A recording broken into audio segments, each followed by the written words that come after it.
जय हिंद फ्रेंड्स। सबसे पहले तो आप सभी लोगों का इस चैनल पे हार्दिक स्वागत है। और जैसा कि आप सभी लोगों को पता है कि ये जो वीडियोज़ हैं वो सीरीज वाइज वीडियो चल रहे हैं, यानी कि यूनिट फर्स्ट, फिर यूनिट सेकंड, फिर यूनिट थर्ड, फिर और आपका यूनिट जो है आपका लास्ट यूनिट आपकी यूनिट फोर्थ। ठीक है, तो अगर आप लोगों ने यूनिट फर्स्ट और यूनिट सेकंड के वीडियो आप लोगों ने नहीं देखे हैं तो जा करके ये आपके सीरीज वाइज वीडियो चल रहे हैं, तो आप लोग जो है लगातार आप जो है आपके जो पहले वाले वीडियोज हैं वो आप लोग वीडियो जा कर के देख लीजिएगा।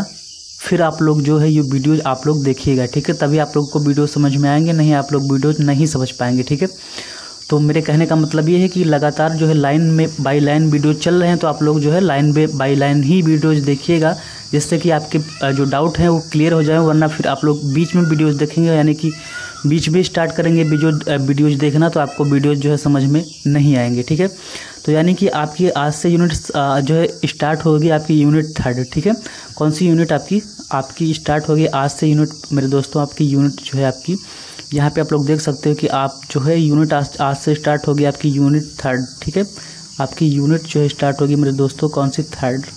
ओके, आपकी जब यूनिट थर्ड स्टार्ट होगी तो यूनिट थर्ड का जब कोई भी यूनिट स्टार्ट करेंगे तो उसकी यूनिट का कुछ नाम होगा, है ना। तो यूनिट थर्ड का नाम आपका क्या है, बॉडी लैंग्वेज एंड बिहेवियर। ठीक है, आपकी बॉडी लैंग्वेज क्या होती है। तो फ्रेंड, जैसा कि मैं बात कर रहा था कि बॉडी लैंग्वेज क्या होती है और बिहेवियर क्या होता है। ठीक है, तो बॉडी लैंग्वेज का मतलब ये होता है कि जैसा कि आपकी शारीरिक भाषा, मतलब अगर हिंदी में बात करें तो बॉडी लैंग्वेज का मतलब होता है शारीरिक भाषा। ठीक है, तो शारीरिक भाषा का क्या मतलब होता है कि जैसे कि आप बात करते हैं किसी से तो शारीरिक आपकी भी भाषा होती है। मतलब शारीरिक भाषा का मतलब क्या होता है, जैसे कि आप बात करते हैं तो हाथ हिलाते हैं ना, मतलब कैसे खड़े होते हैं आप, कैसे मतलब आप जैसे कैसे खड़े होते, कैसे बात करते हैं, ठीक है, कैसे हाथ हिलाते हैं, कैसे पैर हिलाते हैं, मतलब तो ये चीज़ें होती है। आपका बिहेवियर कैसा होता है, आपका व्यवहार कैसा होता है, तो वही आपका चैप्टर है कि शारीरिक भाषा और व्यवहार। ठीक है, हाव भाव, शारीरिक हाव भाव और व्यवहार। ठीक है, तो बॉडी लैंग्वेज एंड बिहेवियर, आपका बिहेवियर कैसा होता है, किसी बंदे का बिहेवियर जो है होता है वो अच्छा होता है, किसी का बिहेवियर कैसा होता है। ठीक है, तो आपके जो मतलब समाज होता है वो समाज में कई टाइप के लोग आपको मिल जाते हैं, तो किसी का बिहेवियर, किसी बंदे का बिहेवियर आपका अच्छा होता है, किसी का अच्छा नहीं होता है। तो वही आपका मतलब चैप्टर है कि शारीरिक हाव भाव तथा आपका जो बिहेवियर का मतलब व्यवहार हो गया। ठीक है, तो फ्रेंड्स आपकी जो यूनिट है आपका शारीरिक हाव भाव तथा व्यवहार, इसी से रिलेटेड जो है आपके कुछ क्वेश्चन दिए गए हैं, उन्हीं को आइए देखते हैं। तो फ्रेंड्स, मेरा नाम है आकाश और आप देख रहे हैं परीक्षा जंक्शन। तो चलिए वीडियो को स्टार्ट करते हैं।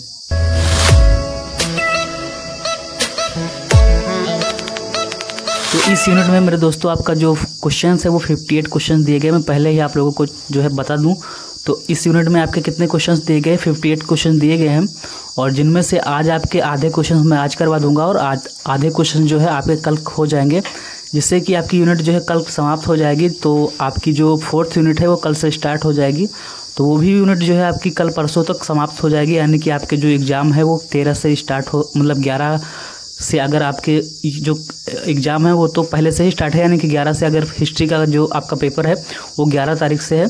ठीक है, तो आपका जो पहला पेपर है यानी कि जो हिस्ट्री के आपका जो पहला पेपर है वो 11 से है, यानी कि हिस्ट्री का फर्स्ट पेपर। उसके बाद 13 जो आपका 13 को आप, तो फ्रेंड्स आपका जो पेपर है उससे पहले ही आपकी यूनिट जो है समाप्त हो जाएंगी।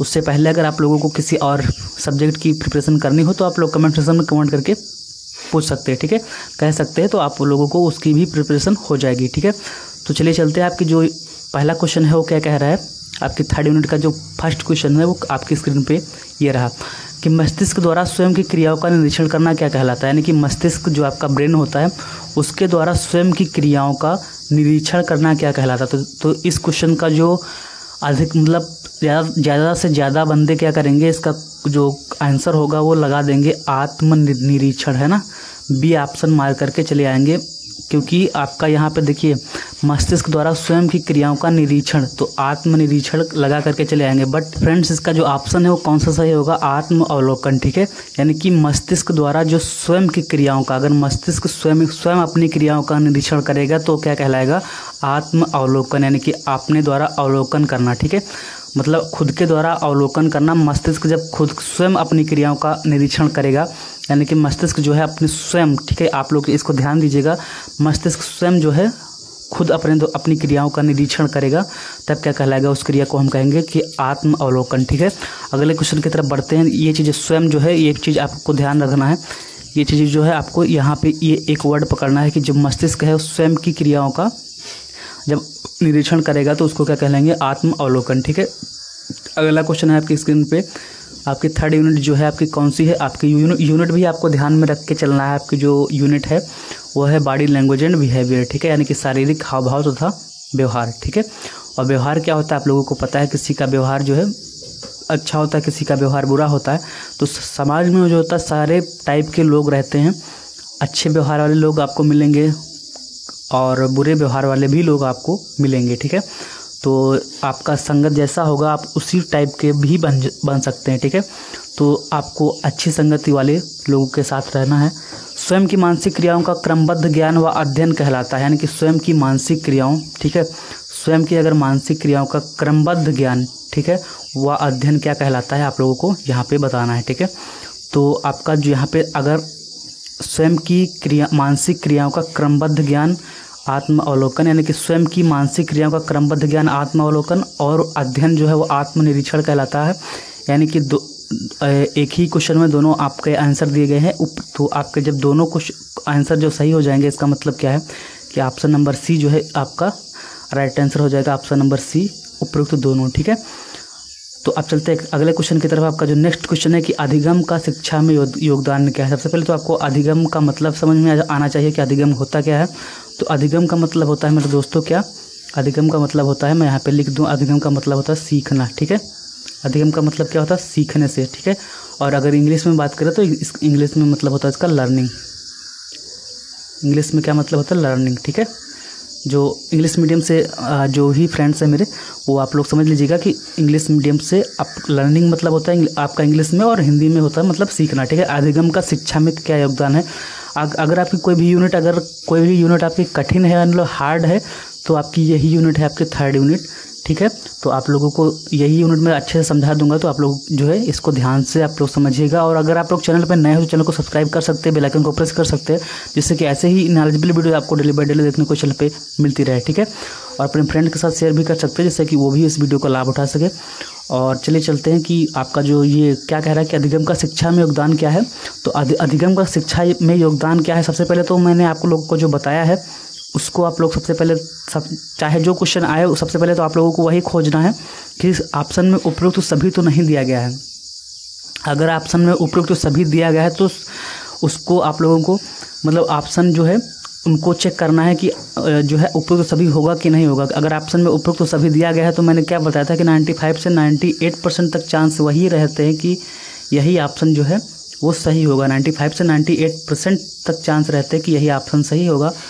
तो अगर उपयुक्त सभी हमको यहाँ पे नज़र आ गया है तो क्या होगा, पहले ऑप्शन को चेक कर लेते हैं ना। ऑप्शन को चेक करना ज़रूरी है सबसे पहले। यही ये नहीं कि हमको दिख गया उपयुक्त सभी ऑप्शन में तो हम इसी को लॉक कर देंगे, नहीं, ऐसा नहीं। हम यहाँ पे क्या करेंगे, अगर ऑप्शन में उपयुक्त सभी दिया गया है तो इसको चेक करेंगे। अधिगम का शिक्षा में योगदान क्या है, नवीन अनुभव प्राप्त करने में, यानी कि नया नया कुछ सीखने में, ये भी सही है। व्यवहार को परिवर्तन करने में, यानी कि शिक्षा जो है व्यवहार को परिवर्तित करती है, ये भी सही है। समायोजन करने में, नया नया चीज़ समायोजन करने में, ये भी सही है। यानी कि हमको तीनों चीज़ें अगर सही नज़र आ रही है तो क्या होगा, ऑप्शन नंबर डी जो है उपयुक्त सभी, ऑप्शन नंबर जो डी है वो यहाँ पर सही हो जाएगा, ऑप्शन नंबर डी, है ना।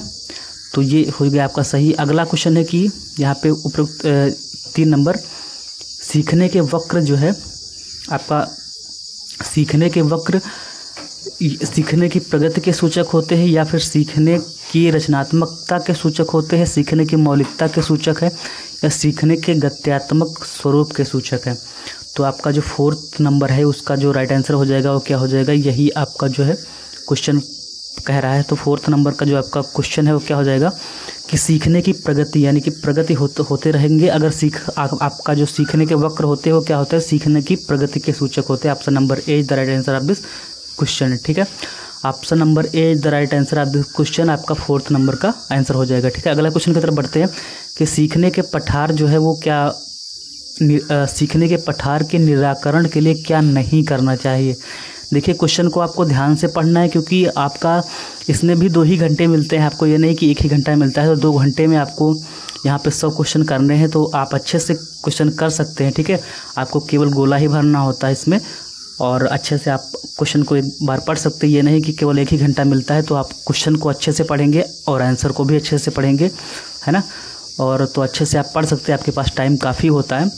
तो यहाँ पे क्या मैंने इसलिए बताया क्योंकि यहाँ पे क्या लिखा होता है, आधे लोग क्या करते हैं, ये नहीं वाला वर्ड चीज़ को ध्यान नहीं देते। तो नहीं को आपको ध्यान से पढ़ना है। सीखने के पठार के निराकरण के लिए क्या नहीं करना चाहिए, तो सीखने के पठार के निराकरण मतलब अगर सीखने के पठार जो होता है उसको अगर निराकरण, इसका हमको समस्या का हल करना है, निराकरण करना है, तो क्या चीज़ नहीं करना चाहिए, तो सीखने की अच्छी विधि का प्रयोग करना चाहिए, सीखने वाले को प्रेरित और प्रोत्साहित करना चाहिए, सभी चीज़ें करनी चाहिए, इनके कारणों का अध्ययन करना चाहिए, ये भी करना चाहिए, बट उसे दंडित नहीं करना चाहिए। मतलब उसे दंडित करना चाहिए, उसे दंडित करना चाहिए, ये चीज़ें नहीं करना चाहिए हमें, है ना। उसे दंडित करना चाहिए लिखा है, बट ये चीज़ हमको नहीं करना चाहिए, गलत लिखा हुआ है, तो यही चीज़ हमको नहीं करना चाहिए। ऑप्शन नंबर सी जो है ये राइट आंसर हो जाएगा। अगले क्वेश्चन की तरफ बढ़ते हैं। अगला क्वेश्चन जो है आपका यहाँ पे 6 नंबर की, निम्नलिखित में से किस एक से शिशु के अधिगम को सहायता नहीं मिलती है, ठीक है। यानी कि शिशु के अधिगम को सहायता जो है नहीं, फिर नहीं आया तो नहीं को पकड़ेंगे सबसे पहले। अधिगम मैंने वही बताया लर्निंग होता है, और इंग्लिश में हिंदी में मतलब होता है सीखना, तो अधिगम का मतलब सीखना होता है। तो निम्नलिखित में से किस एक से शिशु के अधिगम को, मतलब शिशु को सीखने को सहायता नहीं मिलती है। तो देखिए अभिप्रेरणा से सहायता मिलती है हमको, अनुकरण से सहायता मिलती है, पुरस्कार अगर मिलेगा, ठीक है। कोई जैसे किसी मतलब कोई बच्चा है, अगर उसको हमने पुरस्कार दिया, ठीक है, कोई अच्छा काम किया उसको पुरस्कार मिला, तो और अच्छे से मतलब अगली बार और अच्छे से सीखेगा, क्योंकि मतलब वो सोचेगा कि हमको और पुरस्कार मिलेगा, है ना। तो इससे भी जो है वो सीखेगा।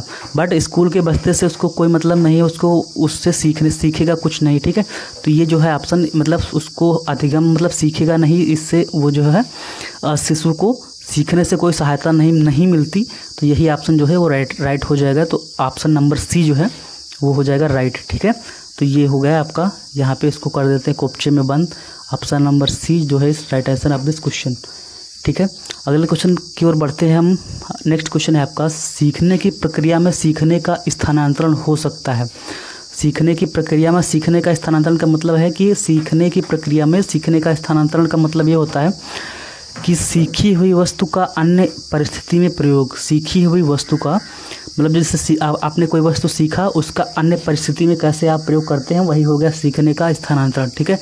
तो इसका जो है मैंने अभी बताया था कि आप जैसे कि सबसे पहले क्या ढूंढेंगे, ऊपर सभी ऑप्शन में दिया गया है, तो आप ऑप्शन ढूंढेंगे तो वो जो है शून्य भी होता है, वो नकारात्मक भी होता है, वो सकारात्मक भी हो सकता है, ठीक है। तो ऑप्शन नंबर डी जो है वो राइट आंसर आप हो जाएगा आपका ऑप्शन नंबर डी, ठीक है। उपरोक्त सभी। अगले क्वेश्चन की तरफ बढ़ते हैं। आपका जो नेक्स्ट क्वेश्चन है 7 के बाद 8 नंबर का, कि सीखने का सर्वाधिक उपयुक्त अर्थ क्या है, ठीक है। सीखने का सर्वाधिक उपयुक्त अर्थ जो है आपको बताना है ऑप्शन नंबर 8 का। तो वो ज्ञानार्जन है, या फिर कौशल अर्जन है, या वैयक्तिक समायोजन है, या व्यवहार में परिमार्जन। तो वो है मेरे दोस्तों क्या, सीखने का सबसे व्यवहार में परिमार्जन करना, ठीक है, व्यवहार में बदलाव करना। तो वो आपका ऑप्शन नंबर सी, यानी कि सीखने का जो आपका सीखने का मतलब सर्वाधिक उपयुक्त अर्थ है वो व्यवहार में बदलाव करना, परिमार्जन करना, ठीक है। ऑप्शन नंबर सी आपका राइट हो जाएगा। अगला क्वेश्चन है 9 नंबर का, कि सीखने का स्थानांतरण क्या है। सीखने का स्थानांतरण, तो मैंने अभी बताया, तो जो आपका क्वेश्चन आया था 7 नंबर का, तो सीखने का स्थानांतरण होता है सीखी हुई वस्तु का अन्य परिस्थिति में प्रयोग करना। यानी कि सीखी हुई जो वस्तु होती है उसका अन्य परिस्थिति में कैसे आप प्रयोग करते हैं, वही होता है आपका सीखने का स्थानांतरण। अगला क्वेश्चन है कि निम्नलिखित में से कौन सा विकल्प अधिगम के संबंध में सही नहीं है। अधिगम का मतलब क्या होता है, यहाँ पे अधिगम का मतलब होता है सीखने से, लर्निंग से, है ना। तो अधिगम के संबंध में सही नहीं है, ये भी वर्ड पकड़ना है। तो अधिगम सिर्फ ज्ञान की प्राप्ति है, ये जो वर्ड दिया गया है, यानी कि ऑप्शन नंबर बी ये सही नहीं है। सिर्फ ज्ञान की प्राप्ति नहीं है, सिर्फ ज्ञान की प्राप्ति है, ऐसा जो है सही नहीं है। अधिगम परिपक्वता है, अधिगम मतलब सिर्फ ज्ञान की प्राप्ति नहीं है, अधिगम परिपक्वता है, अधिगम समायोजन है, अधिगम जो है विकास है, मतलब सब कुछ है। अधिगम सिर्फ ज्ञान की प्राप्ति है, ऐसा जो है सही नहीं होता है, ठीक है। ये चीज़ हो गया। मैं देखिए अगर आप अपने मन से पढ़ेंगे, ठीक है, एक बार अपने मन से इसको पढ़िएगा, तो आप लोग समझेंगे कि ये मतलब इसमें काफ़ी ख़राब वर्ड दिए गए हैं। मतलब ख़राब का मतलब है कि ऐसे वर्ड दिए गए हैं जो आप अपने मन से नहीं समझ सकते। तो ये यूनिट जो है काफ़ी हार्ड है, तो इसको आप लोग जो है आराम से मतलब मन लगा के पढ़िएगा, तभी समझ में आएगी ये यूनिट, ठीक है। तो ये चीज़ें हो गई। इसके बाद जो है ये जो है अगला क्वेश्चन है आपका 11 नंबर का आपकी स्क्रीन पे ये रहा कि अधिगम स्थानांतरण के द्वितत्व सिद्धांत के प्रवर्तक थे। यानी कि अधिगम स्थानांतरण के द्वितत्व सिद्धांत के प्रवर्तक कौन थे। तो अगर देखिए आप प्रवर्तक की बात आई तो कोई ना कोई विद्वान होंगे, तो विद्वान आपको यहाँ पे थोड़ा सा रटना पड़ेगा या फिर याद करना पड़ेगा, या फिर अगर कोई ट्रिक हो तो आप ट्रिक अपनी जो है यहाँ पे कमेंट सेक्शन में कमेंट करके बता सकते हैं। तो इसका ऑप्शन जो हो जाएगा वो हो जाएगा स्पीयरमैन, ठीक है। Option number be the right answer of this question. यानी कि द्वितत्व सिद्धांत जो है, मेरे साथ 2-3 बार बोलेंगे, द्वितत्व सिद्धांत के जो प्रवर्तक थे वो कौन थे? स्पीयरमैन। द्वितत्व सिद्धांत के प्रवर्तक कौन थे? स्पीयरमैन। द्वितत्व सिद्धांत के प्रवर्तक कौन थे? स्पीयरमैन। द्वितत्व सिद्धांत के प्रवर्तक कौन थे? स्पीयरमैन, ठीक है। अगले क्वेश्चन की तरफ बढ़ते हैं। यहाँ पे सीखना जो है, सीखना वो क्या है, ठीक है। तो सीखना सीखने वालों के संवेगों से स्वतंत्र है, सीखने वाले के संवेगों से प्रभावित नहीं होता है। ये तो गलत हो गया, सीखने वालों के संवेगों से प्रभावित नहीं होता है, सीखने से संवेगों से छीड़ संबंध रखता है, सीखने वालों के संवेगों से प्रभावित होता है। तो ऑप्शन नंबर डी जो है वो राइट आंसर हो जाएगा कि सीखने वालों के संवेगों से प्रभावित होता है, सीखने वाले के संवेगों से प्रभावित होता है। Option number D the right answer of this question. अगले क्वेश्चन की तरफ बढ़ते हैं। आपका जो नेक्स्ट क्वेश्चन है कि निम्न में से कौन सा अधिगम के पठार का कारण नहीं है, ठीक है। कारण नहीं है तो शारीरिक सीमा, विद्यालय का असहयोग, प्रेरणा की सीमा, ज्ञान की सीमा। ऑप्शन नंबर तो विद्यालय का असहयोग कारण नहीं है, तो ठीक है विद्यालय का सहयोग होना चाहिए था, इसमें लिखा है असहयोग। तो ऑप्शन नंबर बी यही जो है आपका ऑप्शन सही हो जाएगा, यानी कि इसमें असहयोग नहीं सहयोग होना चाहिए था, ठीक है। तो विद्यालय का असहयोग, बाकी सब पॉजिटिव है, ये निगेटिव दिया गया है, यानी कि यही जो है गलत दिया गया है। अगला क्वेश्चन है कि विद्यालय अधिगम वक्र में पठार बनता है। अधिगम का मतलब क्या होता है? लर्निंग या फिर सीखना। तो अधिगम वक्र जो होता है उसमें पठार बनता है, किससे बनता है? अभिप्रेरणा के कारण, अभिरुचि के कारण, थकान के कारण या परिपक्वता के कारण। तो जो ऑप्शन नंबर सी दिया गया है थकान के कारण, तो वही सही हो जाएगा, यानी कि अधिगम वक्र में पठार बनता है थकान के कारण, ठीक है। तो फ्रेंड्स आपका जो नेक्स्ट क्वेश्चन है 50 नंबर का कि अधिगम वक्र में पठार दर्शाता है, क्या दर्शाता है? तो अधिगम वक्र में पठार जो होता है वो दर्शाता है आपका स्वतः पुनः प्राप्ति, ठीक है। स्वतः जो है पुनः प्राप्ति को दर्शाता है। अधिगम वक्र में जो पठार होता है मेरे दोस्तों क्या दर्शाता है? अधिगम वक्र में पठार स्वतः पुनः प्राप्ति को दर्शाता है। आपका number see the right answer of this question. Next question है फ्रेंड्स आपका कि एक बालक अधिक सीखता है यदि उसे, ठीक है। नेक्स्ट क्वेश्चन आपका 16 नंबर का क्वेश्चन है कि एक बालक अधिक सीखता है यदि उसे व्याख्यान विधि से पढ़ाया जाए, यानी कि व्याख्या ज़्यादा की जाए, ठीक है, या फिर पाठ्य पुस्तक के माध्यम से पढ़ाया जाए, या फिर कंप्यूटर विधि से पढ़ाया जाए, या फिर क्रियाविधि से पढ़ाया जाए, है ना। तो अगर उधर क्रियाविधि से पढ़ाया जाए, यानी कि एग्जाम्पल दे कर पढ़ाया जाए, ठीक है, क्रियाविधि कर के पढ़ाया जाए, यानी कि एग्जाम्पल से, ठीक है, मतलब उससे एग्जाम्पल दे करके बताया जाए या क्रियाविधि करके बताया जाए, उससे पढ़ाया जाए, तो वो अधिक सीखेगा, ठीक है। तो ऑप्शन नंबर डी जो है उसे ऑप्शन नंबर डी जो है वो जो है आपका 60 नंबर का option number D the right answer of this question, ठीक है। अगले क्वेश्चन की तरफ बढ़ते हैं मेरे दोस्तों। तो फ्रेंड्स आपका नेक्स्ट क्वेश्चन है 17 नंबर का कि संकेत अधिगम के अंतर्गत निम्नलिखित सीखा जाता है। मतलब क्या सीखा जाता है? अब एक चीज़ मैं आपका नया चीज़ बता दूं आपको, ठीक है, क्योंकि आप चैनल पे आए हैं तो कुछ सीख के ही जाइएगा कि निम्नलिखित यहाँ पे एक वर्ड आया है, तो इसका मैं आप लोगों को थोड़ा सा समझा दूं क्या होता है। देखिए यहाँ पे लिखा हुआ निम्न और लिखित, ठीक है। तो निम्न का मतलब क्या होता है और लिखित का मतलब क्या होता है, ठीक है। निम्नलिखित आप लोग वर्ड जो है बहुत दिन से देखते हुए आ रहे होंगे, मतलब लेकिन इसका मतलब नहीं समझते होंगे क्या होता है। तो देखिए निम्न का मतलब होता है नीचे, ठीक है। निम्न का मतलब क्या होता है? देखिए जैसे होता है निम्न वर्ग, ठीक है। आप लोग तो फ्रेंड्स निम्न का मतलब होता है निचला, ठीक है। निम्न का मतलब होता है नीचे या फिर निचला, ठीक है। और उच्च आप लोग देखे होंगे या फिर सुनते होंगे निम्न वर्ग उच्च वर्ग, है ना। आप लोग जानते होंगे निम्न वर्ग होता है उच्च वर्ग होता है, जैसे कि आप लोग हिस्ट्री वगैरह में सुनते होंगे जानते होंगे। तो निम्न वर्ग उच्च वर्ग होते हैं, ठीक है। तो आप लोग ये भी लिखते होंगे कि जैसे कि आप कोई क्वेश्चन पूछा गया तो आप लोग लिखते होंगे कि जैसे पूछा गया कि जैसे कि कोई भी क्वेश्चन आ गया कि वहाँ पे कितने प्रकार का, कोई क्वेश्चन आ गया कि कोई कितने प्रकार के होते हैं, तो आप लोग लिखते हैं निम्न प्रकार के होते हैं, ठीक है। तो निम्न का मतलब होता है कि निम्न का मतलब होता है नीचे लिखे गए, मतलब नीचे निम्न प्रकार के होते हैं, ठीक है।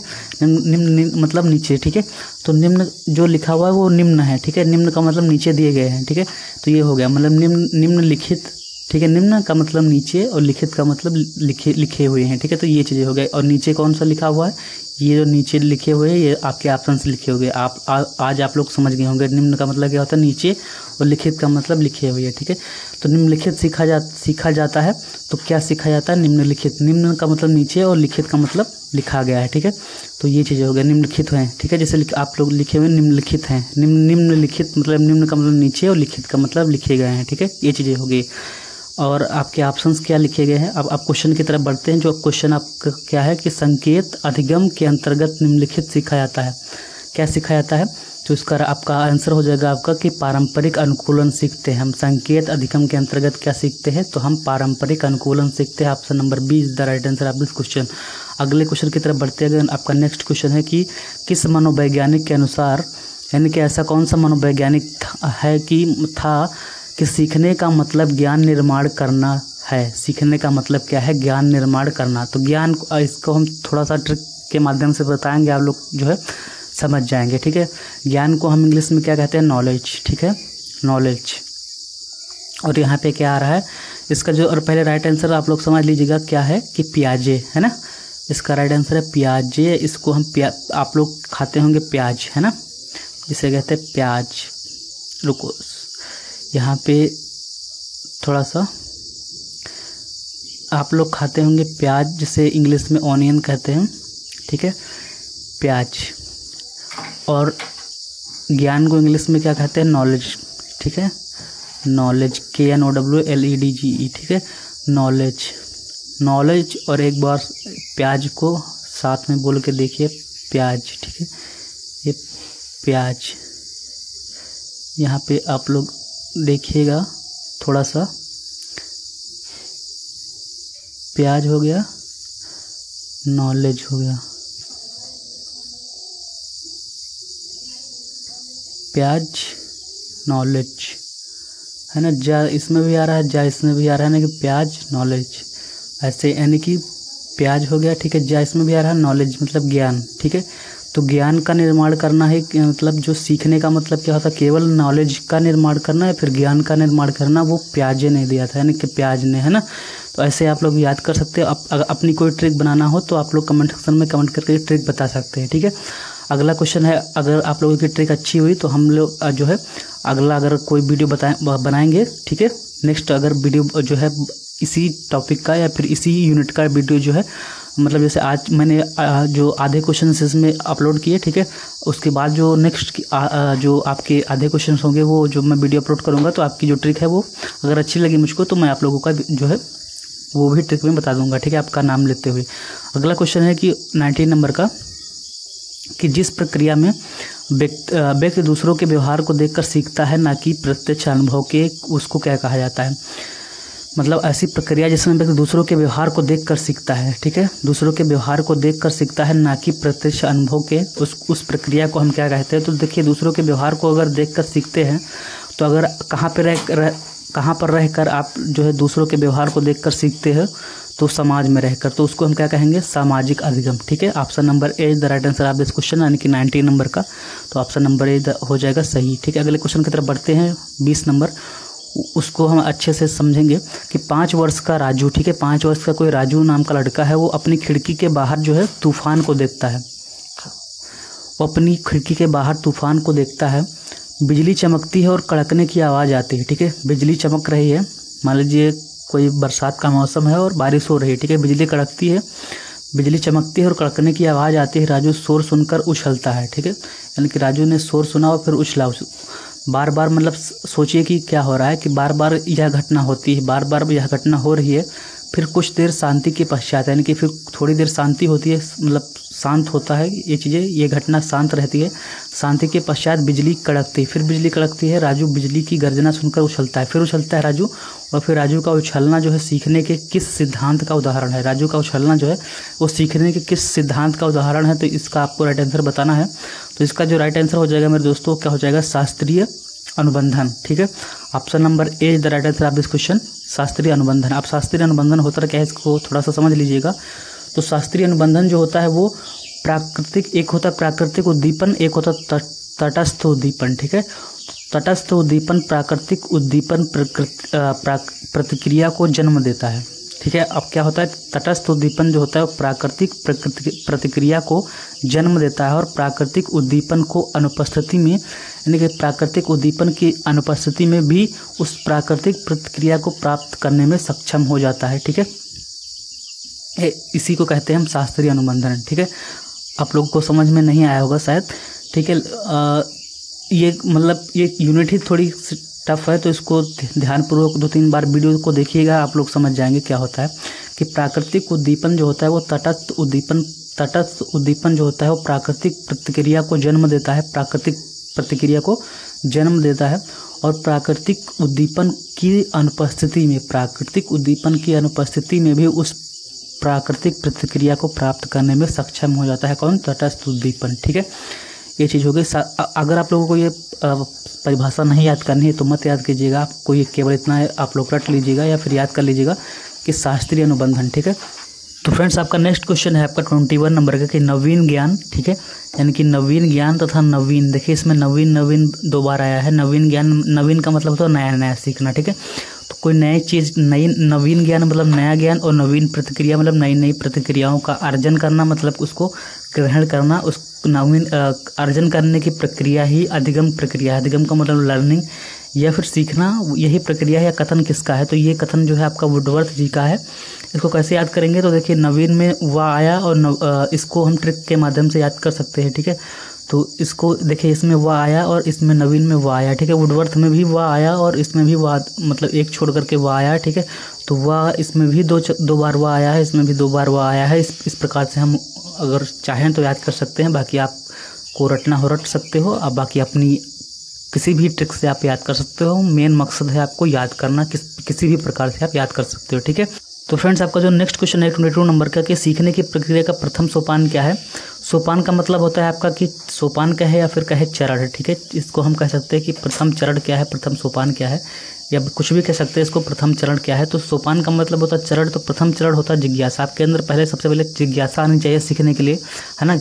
आपको कोई भी चीज़ सीखना है तो उसके लिए आपके पास सबसे पहले जिज्ञासा होनी चाहिए अंदर, है ना, कि हमको ये चीज़ सीखनी है। तो सबसे पहला चरण होनी चाहिए जिज्ञासा। तो ऑप्शन नंबर डी जो है इसका राइट आंसर हो जाएगा।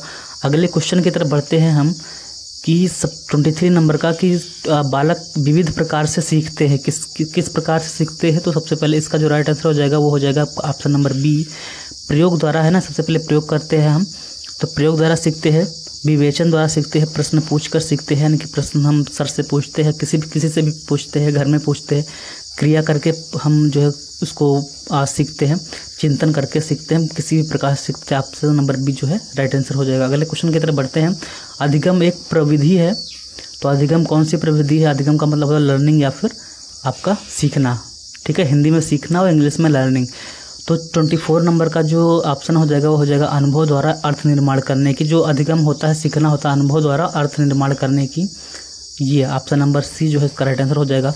बाकी अधिगम जो है आपका सीखना होगा, तो ये नहीं कि आप पाठ्य पुस्तक में दिए गए विषय को याद करने की, ये मतलब इसका मतलब नहीं कि आप जो है पाठ्य पुस्तक में कुछ दिया गया उसको याद कर ले गए, आप सीख गए। ठीक है, आपको फैक्ट जो है याद है, आप सीख गए, ऐसा नहीं है।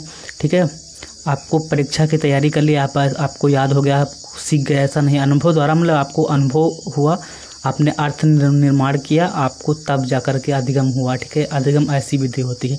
ऑप्शन नंबर सी जो है इसका राइट आंसर हो जाएगा। अगले क्वेश्चन की तरफ बढ़ते हैं। 24 के बाद 25 नंबर का जो क्वेश्चन है कि अधिगम के लिए क्या आवश्यक है।